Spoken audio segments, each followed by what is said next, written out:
we don't have a lot of time, so like just keep it. Kevin Smith. Hi. You might have seen Yoga Hosers. So I'm a huge fan of the show. Like it really brought me back. So thank you. Because I was born later. But like it really brought me back, and it really brings up all different characters, and it's based off your life. It is. So, like when you guys are going through stories, do you kind of tell them your memories, and then they kind of cater around it, or do they write the stories and you add your? Yeah, we've done 95 episodes. So that's almost 200 stories. There's an A and a B story. And I would say, like,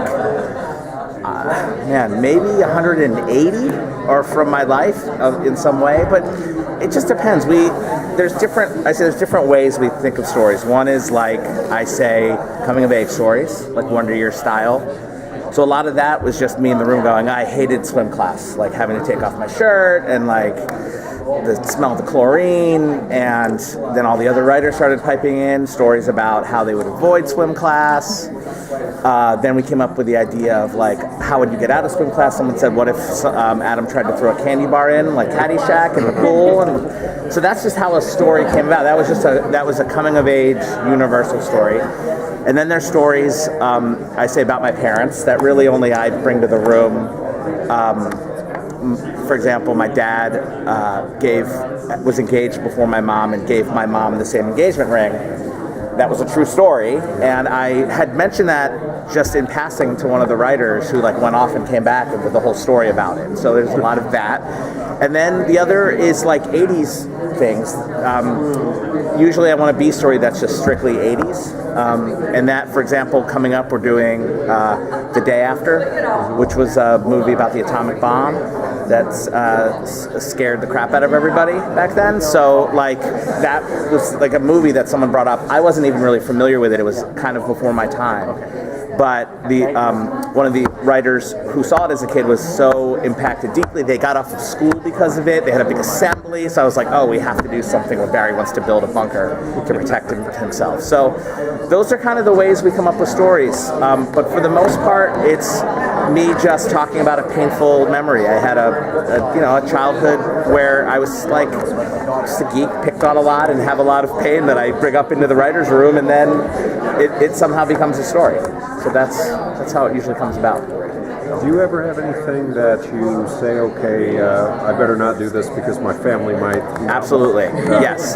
There's a lot of video I'm not allowed to show. Okay. Barry especially, who's here today with his family, Barry, I have so much video of him just completely losing his mind and spazzing out and screaming and yelling and crying, and he's like a grown adult, so it's very embarrassing. A lot of that footage. There's just, there's certain family stories where, Barry will be like, look, I have a job, I have a family, and this very famous story from my childhood is very embarrassing, and please, I don't want to go into work on Monday and everyone's asking me about it. So, I have to respect that. That's part of when the characters are all real, you have to be respectful. I mean, everyone's been a really good sport, especially the teachers. They're not my family. They're essentially strangers at this point. I haven't seen them since high school, and I graduated in '94. So I haven't seen them in 20 years. So Mr. Meller, the gym coach, played by Brian Callen, we've said the craziest things about that character, and that guy's been such a good sport. He'll go back into school. He's still a teacher. He's retiring this year, but they'd be like, so are you really, do you really hate communism? Those students will ask him these things, and he's like, no, they're just being ridiculous writers. You mentioned 80s things. Have there been any pop culture reference from that decade that you wanted to tackle but haven't gotten around to yet because of time and planning on doing? Have you done the 18th episode or anything like that? We've done it all at this point, or at least talked about all of it. Barry owned an 18 van for a little while on the show, which was amazing. The only one really has been Thriller. I wrote an entire script. We went into production. And I guess I always thought, and I just held out hope that I wrote a great script, and they just did not want to do it. They just didn't want to do it, like the Michael Jackson estate. We couldn't shoot. We couldn't shoot it. I think I frantically rewrote the Halloween episode to be Alien vs. Predator instead, because I couldn't do Thriller. So I wrote that over in a night. quickly, which turned out cute.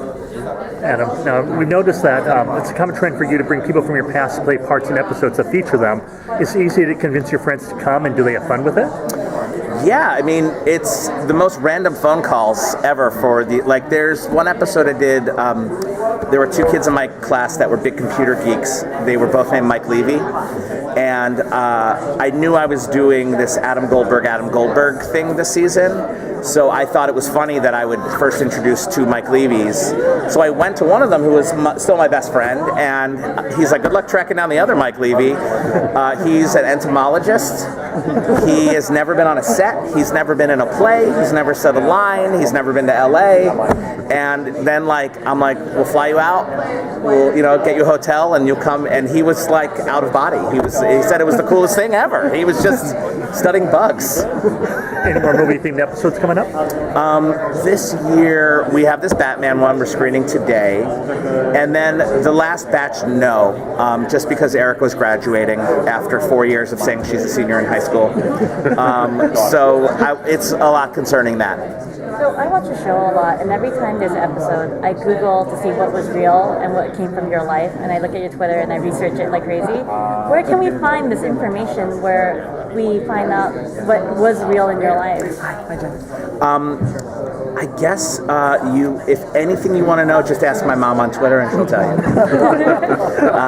She'll also tell you for me to call her, and then you'll tweet me and say, please call your mom. And then I'll say I'm busy, and then you'll say, just call your mom, please. And then I'll call my mom. So that's how she gets me to call her nowadays, is asking strangers. No, we don't have any. I guess I love to go on Twitter and just interact with fans and tell people like what's real and what's not, but there really probably should be some kind of thing where I'm like, oh, this is what really happened, or it's complete fabrication, but yeah, I guess I don't really just on Twitter, maybe it'll come up. Yeah, like your prom photo, you don't look like a freshman in that photo, the jacket. No, so that's why I was a sophomore. Oh, okay. Yeah, that was my soft hop. She was my first, or maybe it was my junior prom. Hi. My actual prom date for senior prom was my wife now, so I know that one. So as we were watching, I was like, "You're next," and she was like, "Absolutely not. She does not want to be a character at all." But we're inching there, and Jackie, it's funny because Jackie's she's on NCIS and she's in a new Netflix show, and she played Channing Tatum's girlfriend in White House Down, so she's worked a lot, and she's always like, as a joke, like, make me a character on the show. And then I literally called her, I'm like, you're going to be on like for a lot of episodes, and you should be on the show too, because you could actually deliver jokes and stuff. So that was really surreal for her to play her mom, talking to her TV self about going to prom with me, which that dress is amazing. We still talk about that dress to this day, the big pink bow. We recreated that. We spent money on that. Creating that. You ready? Next. Yeah, sure. Thank you, guys. Bye. Love, sir.